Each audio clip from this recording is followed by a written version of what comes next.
মৰমৰ ছাত্ৰ-ছাত্ৰীসকল, আশা কৰোঁ তোমালোকে ভালে আছা। আজিৰ এই ভিডিঅ'টোত আলোচনা কৰিম তোমালোকৰ সমাজ বিজ্ঞানৰ ভূগোল অংশৰ অধ্যায় 3 পৃথিৱীৰ ভূগোল।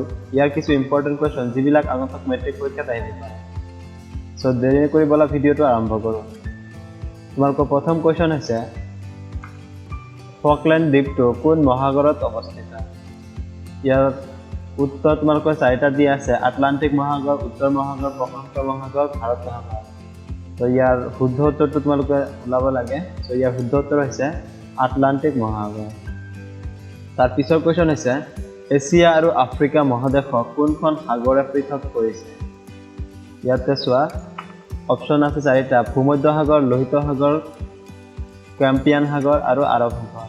তো ইয়াৰ উত্তৰ হৈছে লোহিত সাগৰ।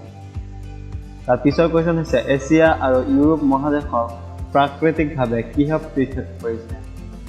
তো ইয়াৰ উত্তৰ চোৱা ইউৰাল পৰ্বতমালা, ককেছাছ পৰ্বত, কাস্পিয়ান সাগৰ আৰু ভলগা নদী। তো ইয়াৰ উত্তৰ হৈছে ইউৰাল পৰ্বতমালা। তাৰ পিছৰ কুৱেশ্যন হৈছে ইকুৱেডৰ কোনখন মহাদেশত অৱস্থিত? ইয়াৰ উত্তৰ হৈছে উত্তৰ আমেৰিকাৰ, দক্ষিণ আমেৰিকা, আফ্ৰিকা আৰু এছিয়া। তো ইয়াৰ শুদ্ধ উত্তৰ হৈছে দক্ষিণ আমেৰিকা। তাৰ পিছৰ কুৱেশ্যন হৈছে পৃথিৱীৰ স্থলভাগৰ উপৰিভাগত থকা ভূ অৱয়বসমূহ বিষয়ে চমুকৈ লিখা। ইয়াৰ উত্তৰ পৃথিৱীৰ স্থলভাগৰ 67% উত্তৰ গোলাৰ্ধত, সৰ্বমুঠ 7খন মহাদেশৰ ভিতৰত দক্ষিণ আমেৰিকাৰ বৃহৎ অংশ, আফ্ৰিকাৰ দক্ষিণাংশ, ওচেনিয়া আৰু এণ্টাৰ্কটিকাৰ বাদ দি বাকী বৃহৎ অংশ উত্তৰ গোলাৰ্ধত অৱস্থিত।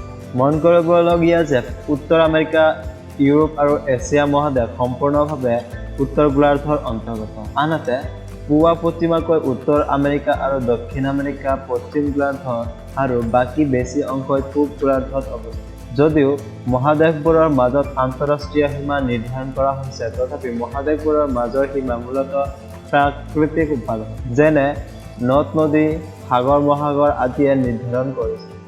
উদাহৰণস্বৰূপে ইউৰোপ আৰু আফ্ৰিকা মহাদেশৰ মাজৰ সীমা লোহিত সাগৰে নিৰ্মাণ কৰে। তাৰ পিছৰ কুৱেশ্যন হৈছে এছিয়া মহাদেশৰ 5টা প্ৰাকৃতিক বৈশিষ্ট্য উল্লেখ কৰা। তো এছিয়া মহাদেশৰ 5টা প্ৰাকৃতিক বৈশিষ্ট্য তলত উল্লেখ কৰা হ'ল। 1. এছিয়া মহাদেশৰ মধ্যাংশ পৰ্বত আৰু মালভূমিৰে আগুৰি আছে। 2. এই মহাদেশতে পৃথিৱীৰ ভিতৰত উচ্চতম পৰ্বত হিমালয় অৱস্থিত। 3. এই মহাদেশৰ মাউণ্ট এভাৰেষ্ট আৰু গৰ্ডইন অষ্টিন পৃথিৱীত ক্ৰমে প্ৰথম আৰু দ্বিতীয় উচ্চতম শৃংগ। 4.